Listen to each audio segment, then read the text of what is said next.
நிகழ்ச்சியில் தொடர்வது முற்றத்து மல்லிகை. இன்றைய முற்றத்து மல்லிகை நிகழ்ச்சியிலே எங்களோடு பயணித்த ஈழத்தமிழர்களுக்கு மிகவும் பரிச்சயமான ஒருவரை பற்றித்தான் பார்க்க போகின்றோம்.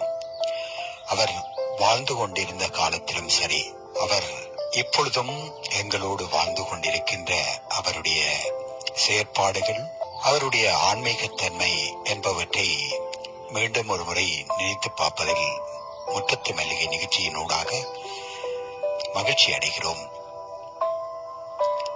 யார் அவர்? ஈழத்தில் மாத்திரமல்லாமல் புலம்பெயர்ந்த தேசங்களிலும் நன்கு அறியப்பட்ட சமூக சேவையாளர், சமய சொற்பொழிவாளர், ஈழத்து சைவத்துக்கும் தமிழுக்கும் பெருமை தொண்டாற்றிய ஏழை மக்களுக்கும் அனாதை பிள்ளைகளுக்கும் ஆதரவு அளித்தவர். அந்த ஏழை பிள்ளைகளுக்காக ஆதரவு நல்க இல்லங்கள் அமைத்து சேவையாற்றி வந்தவர். யாழ்ப்பாணம் தெல்லிப்பளை ஸ்ரீ துர்காதேவி தேவஸ்தானத்தின் தலைவராக செயற்பட்டு வந்தவர். சிவத்தமிழ் செல்வி என்று அழைக்கப்படுகின்றவர். தங்கம்மா அப்பாக்குட்டி அவர்களின் நினைவுகள் சுமந்து வருகிறது முற்றத்து மல்லிகை. இவர் பிறந்தது ஜனவரி 7, 1925 யாழ் மாவட்டம் தெல்லிப்பளையில். அப்பாக்குட்டி தையல் பிள்ளை தம்பதிகளுக்கு பிறந்த தங்கம்மா அப்பாக்குட்டி 1929 மல்லாகம் அமெரிக்கன் மிஷன் பாடசாலையில் தனது ஆரம்ப கல்வியை ஆரம்பித்தவர். பின்னர் தனது இடைநிலை கல்வியை மல்லாகம் விஜயலட்சுமி வித்தியசாலையில் தொடர்ந்தார். 1940 காபோதா சாதாரண ஆண்டு பரீட்சையிலே சித்தியடைந்ததும் 1941 சுன்னாகம் ராமநாதன் ஆசிரியர் பயிற்சி கலாசாலையிலே ஆசிரியர் பயிற்சியில் சேர்ந்தார். 1946 மட்டக்களப்பு சென்ட் சிசிலியா ஆங்கில பாடசாலையிலே பயிற்றப்பட்டு தமிழ் ஆசிரியராக பணியிலே சேர்ந்தார். அதனைத் தொடர்ந்து 1949 கொழும்பு பாத்திமா பெண்கள் பாடசாலையில் ஆசிரியர் பதவியை ஏற்றுக்கொண்டார். தமிழையும் சைவத்தையும் முறையாக கற்று 1952 பால பண்டிதராக தேர்வடைந்த இவர் 1958 தமிழகத்தில் சைவப்புலவர் பட்டத்தையும் பெற்றார். 31 ஆண்டுகள் ஆசிரியர் பணியில், கடைசியாக 12 ஆண்டுகள் தெல்லிப்பளை யூனியன் கல்லூரியிலே ஆசிரியராகவும் பணியாற்றினார். 1976 ஓய்வு பெறுகின்றார்.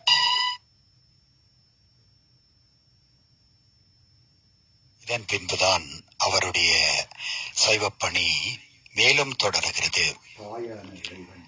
யாழ் பகுதியிலே இறை வழிபாட்டை மேம்படுத்தியும் யாழ்ப்பாணத்தில் ஒரு சமய மறுமலர்ச்சியை ஏற்படுத்துவதிலும் தங்கம்மா அப்பாக்குட்டி அவர்கள் முதன்மையாக இருந்திருக்கின்றார்.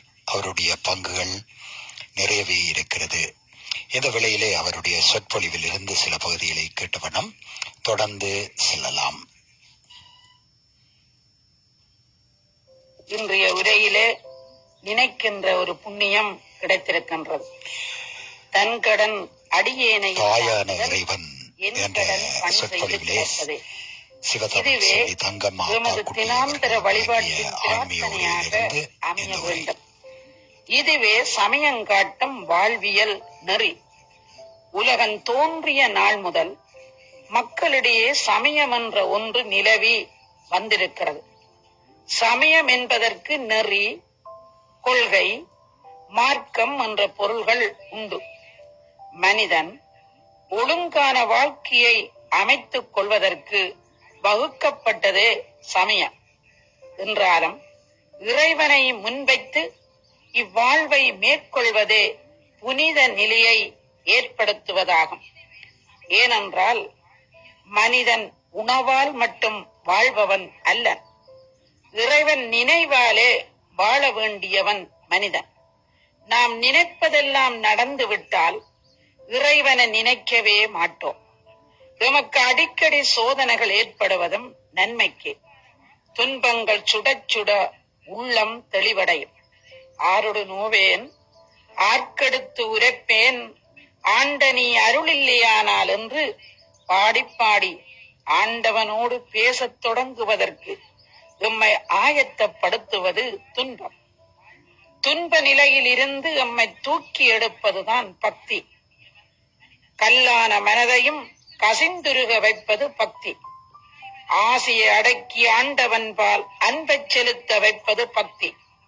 இரும்புதரு மனத்தேனை ஈர்த்து ஈர்த்து என்புருக்கி கரும்புதரு சுவை எனக்கு காட்டினாய் என்று பாடுகிறார் மணிவாசகர். இறைவனுடைய எளிவந்த கருணையே கருணை. அந்த கருணையே அன்னை வடிவில் எம்மை அணைக்கிறது. அன்னையும் பிதாவும் முன்னறி தெய்வம் என்பது ஔவையாருடைய வாக்கு. கண்முன் காணப்படுகிற தெய்வமாக இவர்கள் விளங்கினால் கண்முன் காணப்படாத தெய்வமும் ஒன்று இருப்பது புலனாகிறது அல்லவா? எனவே தோன்ற துணையாக நின்று எம்மை காப்பாற்றும் தெய்வமும் அம்மை அப்பனாகவே நின்று அருள் பாலிக்கிறது. மக்களது தோற்றத்துக்கும் வளர்ச்சிக்கும் மற்றும் எவ்வகையான நலத்துக்கும் அன்னையும் பிதாவுமே முதல்வராய் இருப்பது போல உயிர்களின் தோற்றத்துக்கும் வளர்ச்சிக்கும் மற்றும் எவ்வகையான நலத்துக்கும் இறைவனே முதல்வனாக விளங்குகிறான். இறைவனே ஒருவன் என்றாலும் அருள் புரியின் தன்மையால் இரண்டாகிறான். அதாவது கதிரவனும் கதிரும் போல ஆகும். கதிரவன் ஒருவனே ஒளி கொடுப்பதில் கதிர் முன்னின்று எத்தனையோ மைல்களுக்கு அப்பால் சென்று சூட்டையும் ஒளியையும் கொடுக்கிறது. எனவே தானும் தனது ஒளியும் இருதன்மைப்பட்டு நிற்கும் கதிரவன் போல இறைவனும் தானும் தனது சக்தியும் இருதன்மைப்பட்டு விளங்குகிறான். சக்தியை ஆள்பவன் இறைவன். எனவே ஆண் என்ற நிலையிலும் அவன் ஆளுகின்ற நிலையில் ஆணாக விளங்க, பேணுகின்ற நிலையில் அவள் பெண்ணாக விளங்கி சக்தி என்ற இடத்தை பெற்றுக் கொள்ளுகிறாள். எமது வழிபாட்டுக்கும் இந்த இணைப்பு மிகவும் இன்றியமையாதது. அப்பன் நீ அம்மை நீ என்று பாடுவது எமது பாராயணம். அன்னே அன்னே என்னும் சில சமயம் நின்னையே ஐயா ஐயா என்னவே அலறிடும் சில சமயம் என்று பாடுவதும் அழுந்தொரும் அணைக்கும் அன்னையாகவும் அறிவில்லாது ஆடி ஓடி விழுந்தொரும் எடுக்கும் அப்பனாகவும் விளையாடும் போது தோழனாகவும் கருதுவதும் அருளாளர்களுடைய மார்க்கமாகும். ஒரு நாமம் ஒருருவம் ஒன்றுமில்லாதவனுக்கு 1000 திருநாமமும் திருவுருவமும் சமைத்து பாடி தொழுகின்ற வழக்கம் எமக்கு ஏற்பட்டது. அங்கு இங்கு எனாதபடி எங்கும் நிறைந்த இறைவனுக்கு கோயில் கட்டி கும்பிடும் மரபு நம்மால் பேணப்பட்டது. புகழ்ச்சிகளுக்கு அப்பாற்பட்டவனை புகழ்ந்து புகழ்ந்து பாடும் பணியும் எம்மாலேயே மேற்கொள்ளப்பட்டது. ஒரு பெரிய தத்துவ மேதை சங்கரர் சொல்லுகிறார், சுவாமி, 3 குற்றங்களுக்காக என்னை நீ மன்னிக்க வேண்டும். உன்மேல் வைத்த அன்பினாலேயே இப்படி செய்து விட்டேன். முதலாவது, உருவமற்ற உனக்கு உருவம் கொடுத்து உறவு முறையையும் காட்டி வணங்குகிறேன். 2வது, எங்கும் நிறைந்த உனக்கு ஒரு சிறிய இடத்தை சுட்டி காட்டி அங்கு எழுந்தருளச் செய்து விட்டேன். 3வது, புகழ்ச்சிகளுக்கு அப்பாற்பட்ட உன்னை சில வார்த்தைகள் சொல்லி புகழலாம் என்று துணிந்து விட்டேன். இவ்வாறு மிக நயமாக தனது பக்தியையும் இறைவனது ஒப்பற்ற நிலையையும் காட்டுகிறார் சங்கரர். சிற்றறிவுடையவர்கள் நாங்கள். சம்சார பந்தம் ஒரு புறம், இன்பதுன்பச் சுமை இன்னொரு புறம். மனம் ஒரு நிலைப்படாது அலைவது மற்றொரு சங்கடம். இதற்கிடையில் இறைவனையும் வழிபட்டு உய்வடைய வேண்டுமென்ற விருப்பமும் எழுகிறது. என்ன செய்வோம்? இறைவன் தான் இறங்க வேண்டும். அந்த இரக்கமே இரக்கமாகிறது. இறங்கி எம்மை நேசக்கரம் நீட்டி அணைக்க முயல்கிறான். ஆனால் நாங்கள் விடுவித்துக் கொண்டு ஓட முயலுகிறோம். இதனை மிக அருமையாக பாடியிருக்கிறார்கள். கருணை கையினால் என்னை வளைத்து பிடிக்கின்றாய், ஆனால் நான் உன் கையை விடுவித்துக் கொண்டு உலகத்தை நோக்கி ஓடுகின்றேன் என்று பாடுகின்றார் மணிவாசக பெருமான். கருமேனி கழிக்க வந்த கருணையின் வடிவங்கள் தான் திருவுருவங்கள். ஆனால் இவ்வுருவங்கள் தான் இறைவன் என்று சொல்லிவிட முடியாது. இவ்வுருவங்களினூடே காண வேண்டிய மெய்ப்பொருளே இறைவன். திருக்கோயில்களில் அமைந்த திருவுருவங்களை விக்கிரகம் என்று சொல்வார்கள். விக்கிரகம் என்று பிரிந்து மேலான வீடு என்ற பொருளை அது தருகிறது. அதாவது இறைவன் உறைவதற்கு எமது ஆர்வத்தால் சமைத்த மேலான வீடு. எனவே வீடுதான் இறைவன் அல்ல, வீட்டுக்குள்ளே காண வேண்டிய மெய்ப்பொருளே இறைவன். அதற்கு எத்துணை பயிற்சி வேண்டும். மெய்மையாம் உழவைச் செய்து விருப்பெனும் வித்தை வித்தி பொய்மையாங்களைய வாங்கி பொறை என்னும் நீரைப் பாய்ச்சி தம்மையும் நோக்கிக் கண்டு தகவென்னும் வேலியிட்டு செம்மையுள் நிற்பாராகில் சிவகதி விளையும் அன்றே. இந்த பெரு விளைவுக்கு வழிகாட்டுவதுதான் வழிபாடு. தாயாம் நிலையில் இறைவனை கொண்டு வந்து வழிபடுவது எமக்கு கொஞ்சம் சுலபமாகிறது. தாய் உறவு ஒரு தனித்துவமான உறவு. அதற்கு ஈடு இணை இல்லை. எட்டி உதைக்கிற காலையும் தொட்டு முத்தமிட்டு தடவுகின்றவள் தாய். பொல்லாத குழந்தை ஆனாலும் தள்ளாது தாங்குபவள் தாய். இதனாலேயே பொல்லாத சேயனில் தாய் தள்ளல் நீதியோ என்று தாயுமானவர் பாடினார். இந்த தாயே எம்மை முதலில் அணைத்த தாய். பாலை ஊட்டி கண்ணையுமே காப்பது போல் காத்த தாய். தான் மருந்து உண்டு பத்தியமிருந்த தாய். தந்தை அன்பை விட சிறந்த அன்பு இந்த தாய் அன்பு. தந்தையின் அன்பு சில சமயங்களில் வன் செயலாகவும் வெளிப்படும். ஆனால் தாய் அன்பு எந்நேரமும் இன்செயலாகவே அமையும்.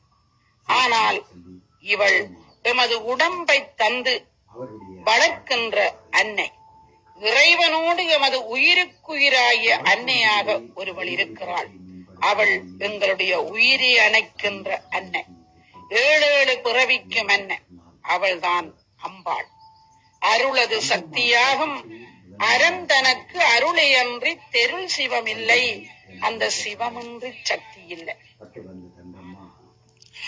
என்று முற்றத்து மல்லிகை நிகழ்ச்சியிலே சிறப்பிக்கப்படுபவர் சிவதமிழ் செல்வி தங்கம்மா அப்பாக்குட்டி அவர்கள். அவருடைய வாழ்க்கை வரலாறையும் பார்த்துக் கொண்டிருக்கிறோம். யாழ்ப்பகுதியிலே இறை வழிபாட்டை மேம்படுத்தும் வழியிலே யாழ்ப்பாணத்தில் ஒரு சமய மறுமலர்ச்சியை ஏற்படுத்தியவர் இவர் என்று சொன்னால் தங்கம்மா அப்பாக்குட்டி முதன்மையான பங்கு கொண்டிருந்தார். பண்டிதை என அழைக்கப்பட்டு வந்த தங்கம்மா 1950 இருந்து 60களிலே இலங்கை வானொலியின் மாதர் பகுதி உட்பட பல இடங்களிலே சமய சொற்பொழிவுகளை ஆற்றியிருக்கின்றார். அவருடைய பணி மூலம் சமய வளர்ச்சிக்கு தனது தொண்டு செய்யும் வகையில் தனது சமய பணியை தொடங்கினார். தமிழ்நாடு சிதம்பரத்திலும் அண்ணாமலை பல்கலைக்கழகத்திலும் 1965ஆம் ஆண்டு உரையாற்றினார். 1970களிலே சிறிய கோயிலாக இருந்த தெல்லிப்பளை துர்க்கியம்மன் திருத்தலத்தை கட்டி எழுப்பி ஆலய பணிகளுடன் மக்கள் தொண்டாற்றி வந்தார். ஈழத்து சிதம்பரம் என்றழைக்கப்படும் காரைநகர் சிவன் கோவிலில் ஆற்றிய சிறப்பு சொற்பொழிவுகள் சிவதமிழ் செல்வி என்ற பட்டம் இவருக்கு வழங்கப்பட்டது. மேலும் திருவாசக கொண்டல், செஞ்சோற்று செம்மணி, சிவஞான வித்தகி, துர்கா புரத்தரி போன்ற 15க்கு மேற்பட்ட பட்டங்கள் பதக்கங்களும் பெற்றுக் கொண்டார். தங்கம்மா அப்பாக்குட்டியின் கந்தபுராண சொற்பொழிவுகள் நூலுக்கு சாகித்ய மண்டல பரிசு கிடைத்ததுடன் இவரின் முயற்சியில் பல அறநெறி நூல்களும் வெளியிடப்பட்டன. தெல்லிப்பளையிலே அமைந்திருக்கின்ற துர்க்கை அம்மன் கோவில் நிர்வாகத்தில் தன அதிகாரியாக நியமிக்கப்பட்ட இவர் 1977ஆம் ஆண்டு ஆலய நிர்வாக பதவியை முழுமையாக ஏற்றுக்கொண்டார். இவரது காலத்தில் ராஜகோபுரம் கட்டப்பட்டதோடு சித்திரத்தீரம் சிறப்பாக உருவாக்கப்பட்டது. அவை மட்டுமன்றி மண்டலங்களும் அறைச்சாலைகளும் நந்தவனமும் தீர்த்த தடாகமும் சிறந்த அமைக்கப்பட்டதோடு ஆலயத்தை ஒரு சமூக பணியிலே நிறுவனமாக்கி உருவாக்கி இருந்தார். ஆலய வளாகத்திலே ஆதரவற்ற சிறுமிகளுக்கென துர்காபுரம் மகளிர் இல்லம் என்ற பெயரிலே ஆதரவு நிலையமும் ஒன்றின் நிறுவி சேவையாற்றி வந்தார். பசித்தவருக்கு ஏழைகளுக்கும் வயிற்று பசி தீர்க்கவும் தொண்டாற்றும் பசியாற்றவும் அன்னை பூரணி அன்னதான மண்டபம் அமைத்தார். அத்துடன் கல்யாண மண்டபம் ஒன்றை நிறுவி குறைந்த செலவிலே திருமணங்களையும் செய்ய உதவினார். ஈழப்போரிலே அகதியலாக்கப்பட்ட பல வயோதிபர்களுக்கு கோயில் அடைக்கலம் கொடுத்தார். சிவதமிழ் செல்வி அன்னையர் இல்லம், நல்லூர் துர்காதேவி மணிமண்டபம் என்பவற்றை ஆரம்பித்து தொண்டாற்றினார். இவரில் வழியில் வந்தவர்கள் குறிப்பாக ஆறு திருமுருகன். அவரும் இவருடைய பணியை தொடர்ச்சியாக எடுத்து சென்று கொண்டிருக்கின்றார்.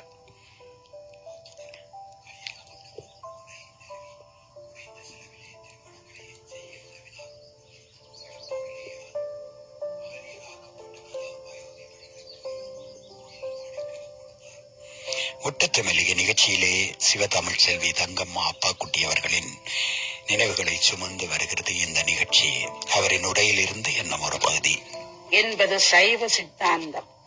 மலரும் மணமும் நெருப்பும் சூடும் மணியும் ஒளியும் இணைந்த தன்மை போல் சிவசக்தி ஐக்கியம் ஏற்படுகிறது. சிவம் என்பது அன்பு, மங்களம், பூரணம் ஆகிய பொருளை கொண்டது. சக்தி என்பது ஆற்றல், அருள், கருணை, ஞானம் என்னும் பொருள்களை அடக்கியது.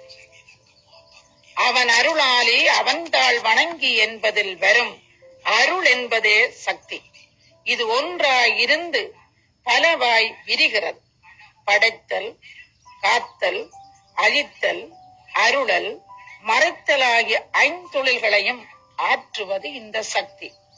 சூடு என்ற ஒன்று அவிக்கின்றது, பொரிக்கின்றது, எரிக்கின்றது. ஆகவே அது எந்த தொழில்களை செய்கிறதோ அதே போன்று ஈறில்லாதவள் ஒருத்தியே ஐந்தொழில் புரிய வேறு வேறு பெற்ற பெயர்களை கொண்டவளாக விளங்குகிறார். புலவர் ஒருவர் அம்பாளிடம் நயமாக உரைக்கிறார். தாயே, தாங்கள் முத்துப்பந்தரின் கீழ் அப்பனோடு வீற்றிருக்கும் போது அவர் உங்களோடு நயமாக பேசுவார். அந்த நேரத்தில் என்னுடைய குறைகளை கொஞ்சம் எடுத்து சொன்னால் நன்றாய் இருக்குமே. அவர் மகிழ்ச்சியாக உன்னோடு பேசும் போது நீயும் மகிழ்ச்சியாக என்னை பற்றி சொல்லலாமே. அவரும் அதனை கேட்டுக்கொண்டு அருள் புரிவார் அல்லவா. இவ்வாறெல்லாம் அம்பாளை முன்னிலையாக்கி பாடிய பாடல்கள் அனந்தம். ஆய் முத்து பந்தரில் மெல்லணை மீது உன் அருகிருந்து நீ முத்தம் தாகென்று அவர் கொஞ்சும் வேளையில் நித்தம் நித்தம் வேய் முத்தரோடு என் குறைகள் எல்லாம் மெல்ல மெல்ல சொன்னால் வாய் முத்தம் சிந்தி விடுமோ நெய்வேலி வடிவு அம்பிகையே என்பது அப்பாடல். லலிதா சகஸ்ர நாமத்தில் முதல் நாமம் ஸ்ரீ மாதா என்பது, அதாவது சிறப்பு மிக்க அன்னை என்பது பொருளாகும். இந்த அன்னையை நினைந்து வழிபட்டால் வேறொரு அன்னையின் கருவிலே புகுந்து உலகில் பிறக்கும் நிலை நமக்கு ஏற்படாது என்பதால் அம்பாள் சிறப்பு மிக்க அன்னையாக விளங்குகிறார்.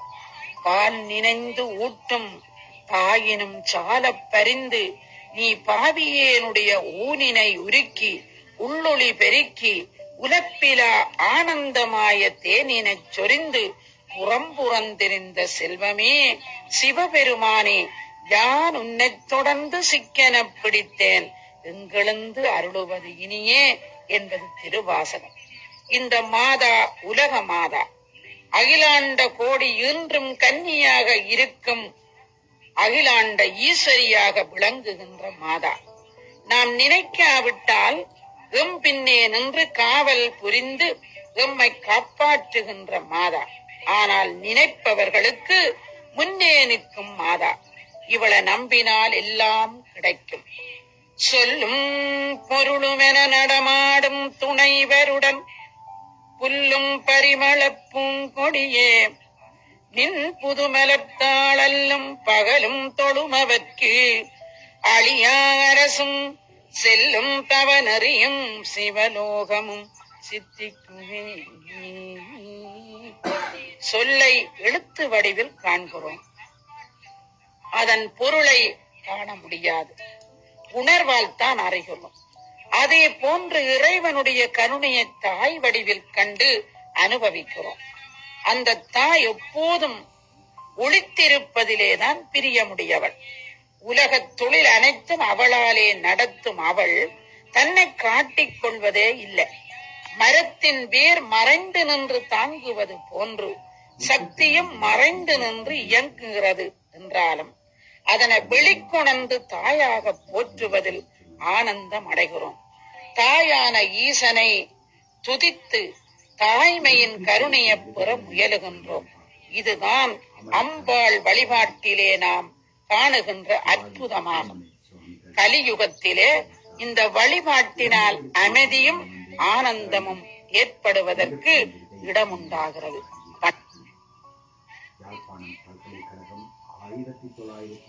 முற்றத்து மல்லிகை நிகழ்ச்சியிலே இன்று தங்கம்மா அப்பா குட்டி அவர்களின் நினைவுகளை சுமந்து வருகிறது. இவருக்கு கிடைத்த விருதுகளை ஒரு முறை பார்த்து விடலாம். அமெரிக்கா கவாய் சிவாயி சுப்பிரமணிய சுவாமிகள் ஆசிரமத்தால் 2005 ஆண்டில் சிறந்த இந்து பணி விருதை அம்மையாருக்கு வழங்கியிருந்தார்கள். யாழ்ப்பாணம் பல்கலைக்கழகம் 1998 கௌரவ கலாநிதி பட்டம் வழங்கி அம்மையாரை சிறப்பித்தது. 2003 வவுனியாவில் இடம்பெற்ற தமிழ் இலக்கிய பெருவிழாவிலே வடக்கு கிழக்கு மாகாண ஆளுநர் விருது வழங்கியிருந்தார். இலங்கை அரசினால் கலாசூரி என்ற பட்டமும் வழங்கி கௌரவிக்கப்பட்டிருந்தது. சென்சோட் சென்மணி மதுரை ஆதீனத்தால் வழங்கப்பட்டது. சிவ தமிழ் செல்வி காரநகர் மணிவாசகர் சபையால் ஈழத்து சிதம்பரத்தில் வழங்கப்பட்டது. சித்தாந்த நானகரம் காஞ்சி மேன்காட்டார் ஆதீனத்தால் வழங்கப்பட்டிருந்தது. சைவ தரிசனம் தமிழ்நாடு ராயேஸ்வரி பீடத்தால் வழங்கப்பட்டிருந்தது. திருவாசக கொண்டல் சிலங்கூர் மலேசியாவிலே வழங்கப்பட்டிருந்தது. சைவ சங்கத்தால் திருமுறை செல்வி வண்ணை வைத்தீஸ்வர தேவஸ்தானத்திலே 1973 வழங்கப்பட்டது. சிவமய செல்வி ஈழத்து சிவனடியார் திருக்கூட்டம் 1974 வழங்கப்பட்டது. சிவஞான வித்தகர் அகில இலங்கை இந்து மாமன்றத்தால் வழங்கப்பட்டது.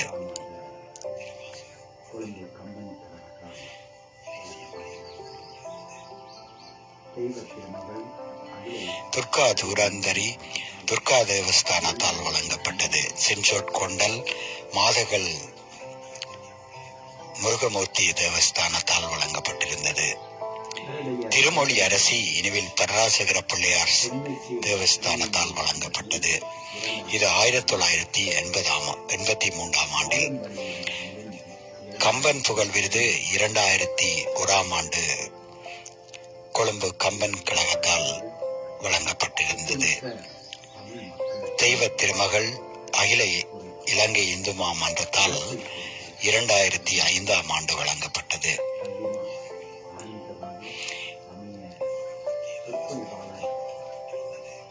இவருடைய நூல்களும் இருக்கிறது.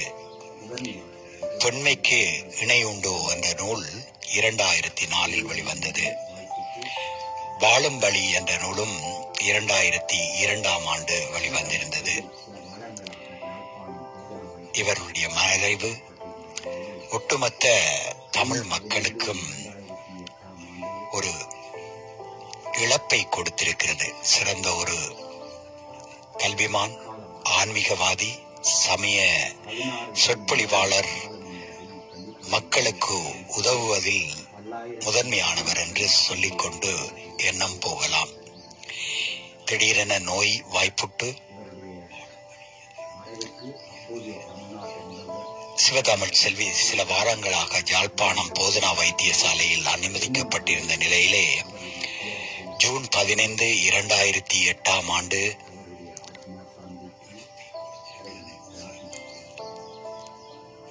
காலமானார்.